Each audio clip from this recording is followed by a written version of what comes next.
I would like to show you something really neat concerning finding the cube roots of 1.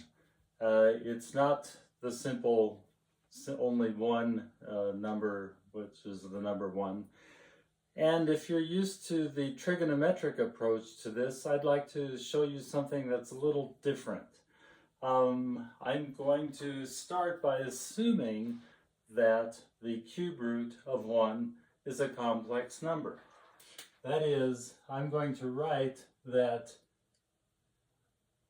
a plus b times I have a real part and an imaginary part to my complex number, is equal to the cube root of 1. And I would like to solve for a and b. So I'm going to do that by cubing both sides. A plus bi cubed is equal to the cube root of 1 cubed, which is 1. And 1, when I write it out as a complex number, is equal to 1 plus 0i. So I'm going to take this part, and I want to remind you about Pascal's triangle and the binomial theorem. And when I do this, I get a cubed plus 3a squared bi, squaring that's to the first power, plus 3 times a bi squared, taking this to the first power and this to the second power, bi squared, then plus this term cubed, bi cubed. And that is equal to 1 plus 0i. I'm going to go back to the black. That probably shows up easiest. Nothing I can really do with this to simplify it, but I can simplify this. This is 3a times b squared I squared. I squared, remember, is the square root of minus 1 squared, so this becomes minus 3ab squared. This is b cubed I cubed, which is b cubed I squared times I squared again is minus 1, so this becomes a minus b cubed I. Now I'm going to simplify this and write it as a cubed minus 3ab squared. I'm collecting my real parts over here because I'm solving for a and b to be real numbers. Then I get 3a squared bi from this term and minus b cubed I from this term. And that is equal to 1 plus 0i. So here's my real part. Here's my imaginary part. So I get the real part is equal to 1, and the imaginary part is equal to 0. So a cubed minus 3ab squared is equal to 1, and 3a squared b minus b cubed is equal to 0. Let's go after this equation first. Basically, I have two equations and two unknowns, a and b.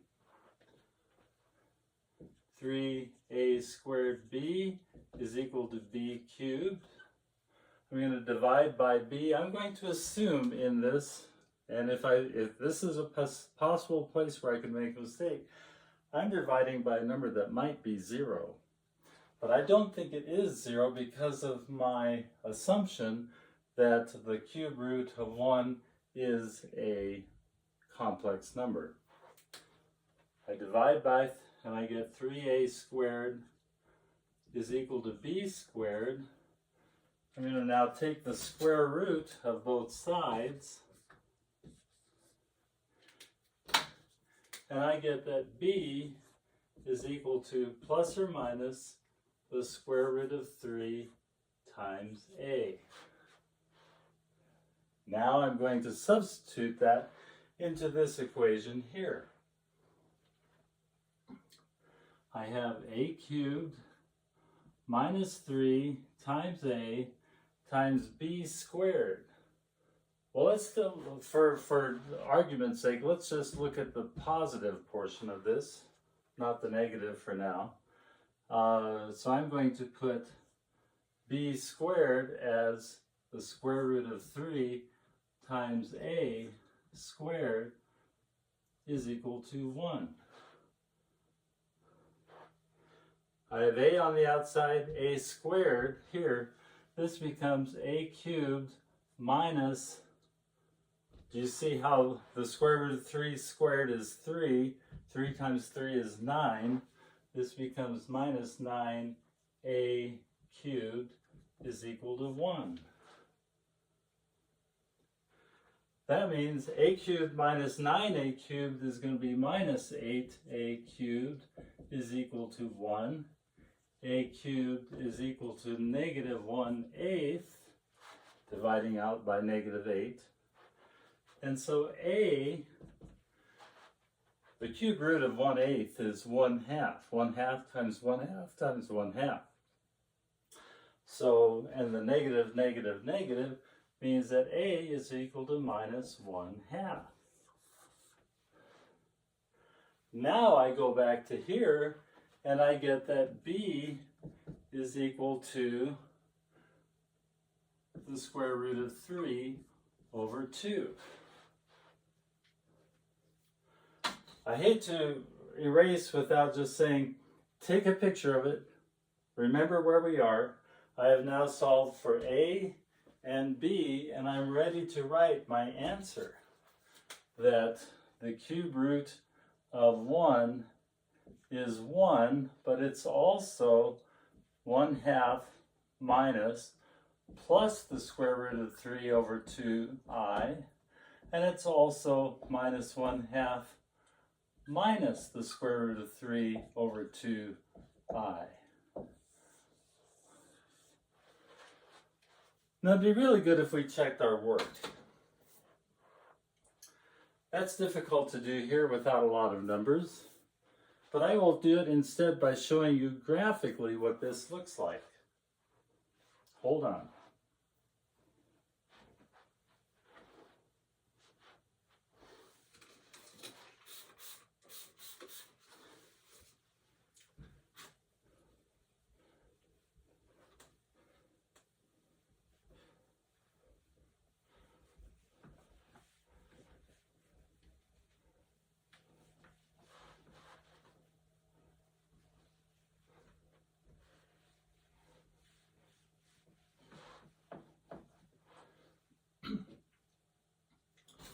When I draw a graph of these three numbers on a complex plane, I get this.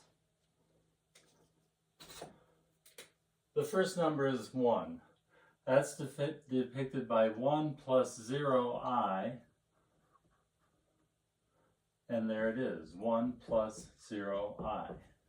We knew that. The cube root of 1 is 1 in the real number system.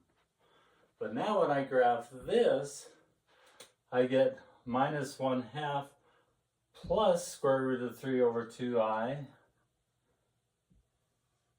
There's that point. And my other one, minus 1/2 minus square root of 3 over 2i, right there.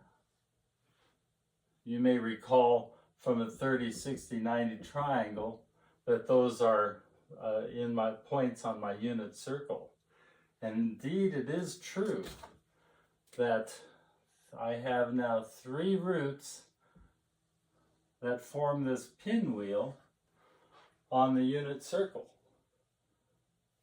Here is minus 1/2 plus square root 3 over 2i, and here is minus 1/2 minus square root of 3 over 2i. I did not use trigonometry to do this. I simply did this a plus bi cubed is going to equal 1. Hope you had fun with this. I sure did.